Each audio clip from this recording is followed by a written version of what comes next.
Ethan Cole moved through the empty halls of the underground base.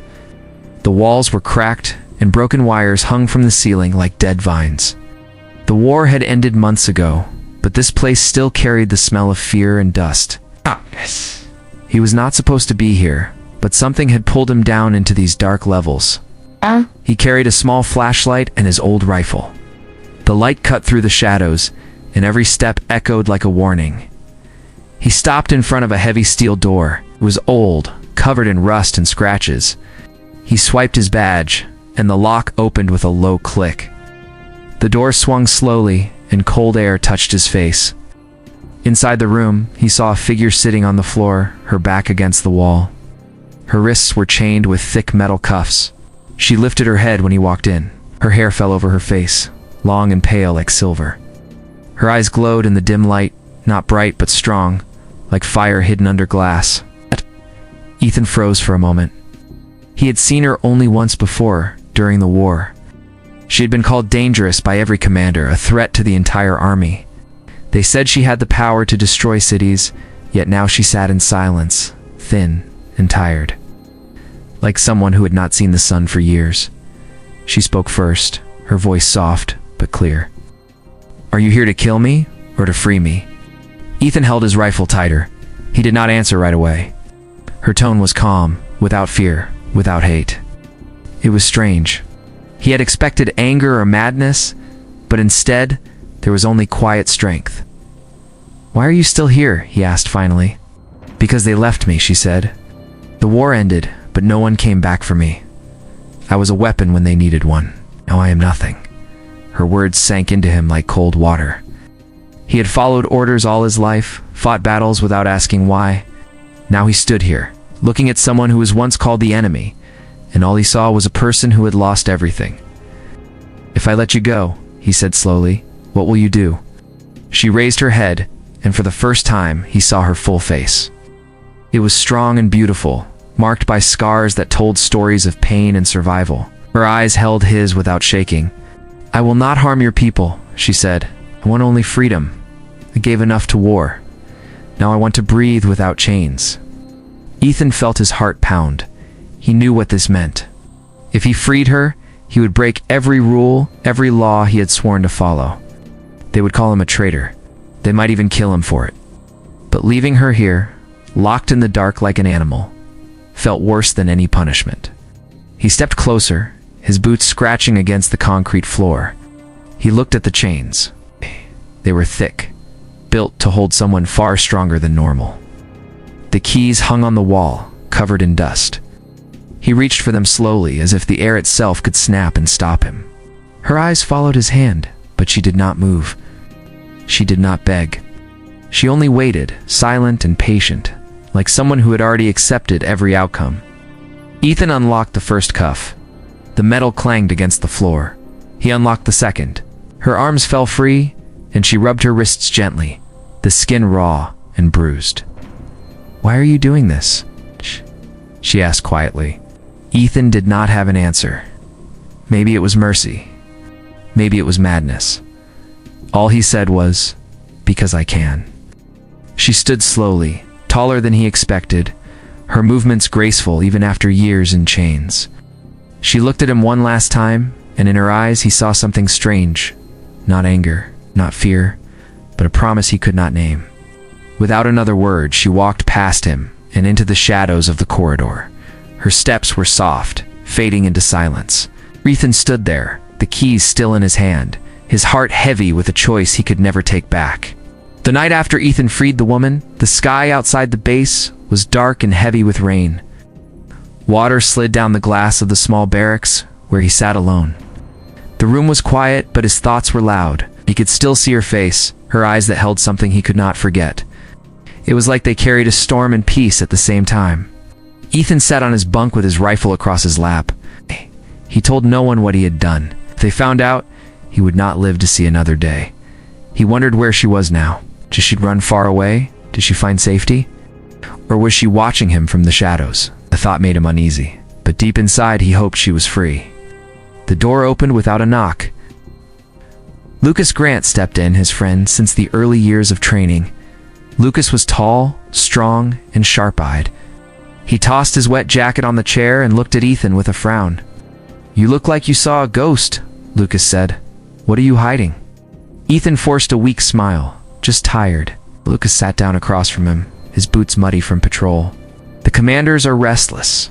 One of the old cells was opened. No one knows how. They think someone is planning something." Ethan kept his face calm, but his chest tightened, looked down at the rifle and cleaned it slowly, buying time. "Maybe the lock broke. The place is falling apart," maybe Lucas said, though his tone was heavy with doubt. "But that cell wasn't just any cell. You know what was kept there? If she's out... ... Double quotes. He paused and stared at Ethan. "If she's out, then things will get worse for all of us." Ethan nodded slowly, hiding the storm inside him. Lucas had no idea the truth was sitting across from him. He wanted to tell him, but he could not. Lucas would never understand why Ethan did what he did. Most soldiers would not. Hours passed, and the rain kept falling. Ethan tried to sleep, but every time he closed his eyes, he saw her face again. The way she stood after the chains fell, the way she walked into the dark without fear. She had said she wanted only freedom. Is that true? He wanted to believe it. But doubt crept into his mind like cold water through cracks. The next morning, the base was alive with movement. Soldiers rushed down the halls, officers barked orders. Ethan stepped out and saw Lucas speaking to Commander Hale near the command post. Hale's voice was loud and sharp. "Find her before anyone else does. If she escapes the region, we lose control. She knows too much." Ethan turned away quickly and walked toward the edge of the compound. He stood there, staring at the hills beyond the wire fence. They stretched far and silent, hiding secrets in the mist. You wondered if she was out there now, watching the sunrise after years in darkness. He almost smiled at the thought. Lucas joined him, his tone low. "If we catch her, it won't end well." "You know what they'll do?" Ethan stayed silent. He clenched his fists in his pockets, his heart heavy with the weight of the truth. He did not regret freeing her, but he feared what might come next. That night he sat by the window, the barracks quiet around him.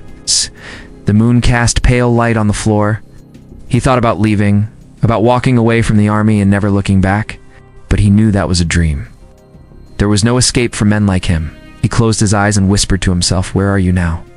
His words faded into the dark. Somewhere beyond the hills, he imagined her running free, her hair in the wind, her eyes burning like gold under the stars. What he did not know was that tomorrow would change everything. She was not gone. She was coming back. And she would not come empty-handed. The next day began like any other, but Ethan felt a strange pull in the air. The sun was weak behind heavy clouds, and the wind moved through the hills like a whisper. He walked through the camp, passing soldiers who looked tired and tense. The search for the missing woman had grown wider. Trucks moved out every hour and drones scanned the valleys, but nothing was found. Ethan kept his head low and tried to look calm, but inside, his thoughts were sharp and restless. Every order he heard reminded him of what he had done. He wondered if the world would burn because of his choice. Still, a part of him believed he had done the right thing. She did not seem like a monster. She seemed like someone who wanted to live. By noon, Ethan was sent to the watch post near the outer fence. The hills stretched far, silent and gray. He stood there with his rifle, his breath misting in the cold air. Lucas joined him after a while, carrying a mug of coffee. "Another empty day," Lucas said, handing him the mug. "No sign of her." Maybe.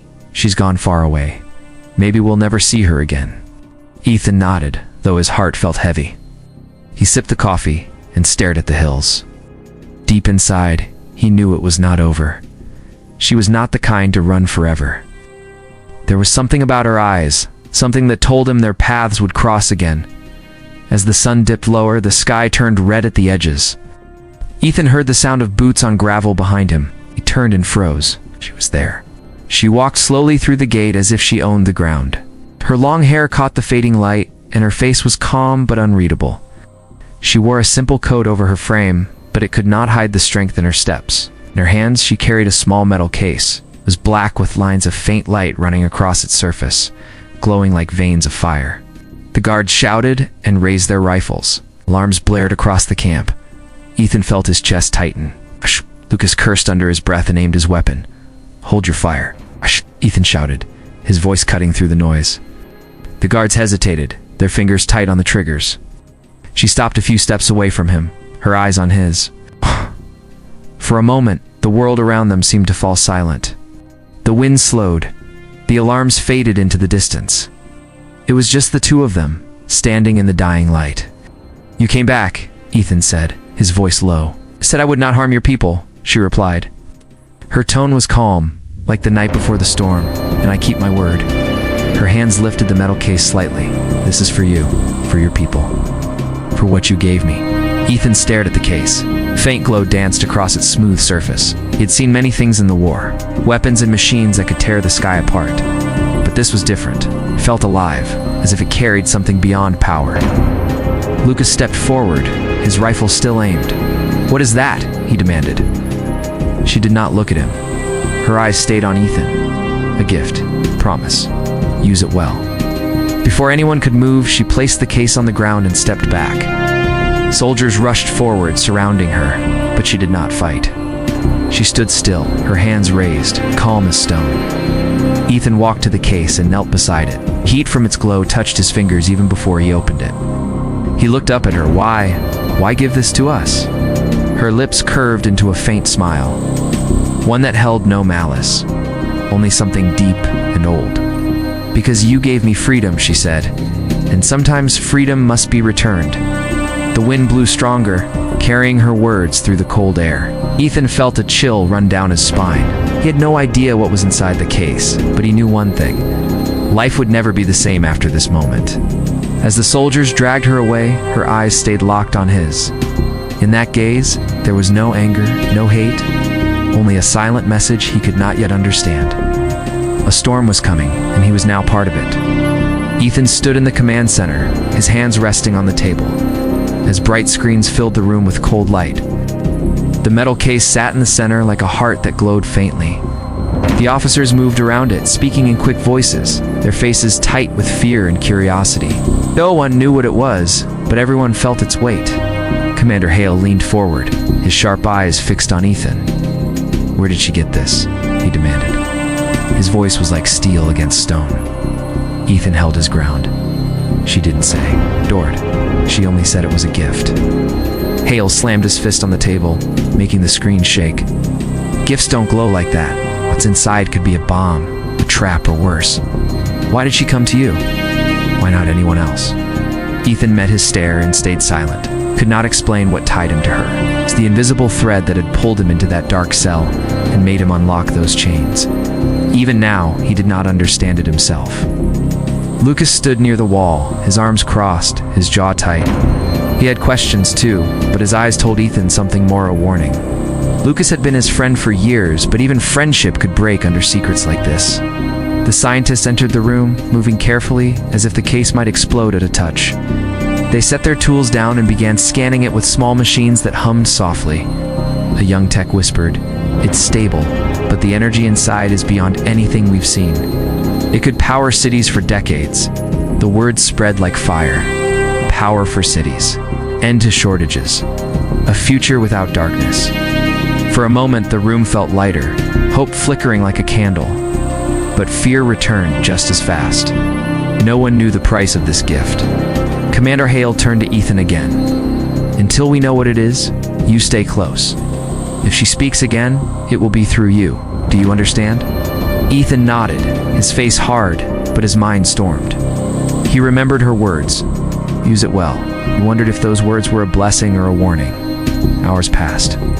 The camp was quiet except for the hum of machines. Outside, the wind carried the smell of rain. Ethan walked alone through the dark halls, his boots heavy on the cold floor. He passed the holding area where they kept her now. Guards stood at the door, their rifles ready, their faces set like stone. He stopped and looked through the small window. She sat inside, her hands resting on her knees, her back straight.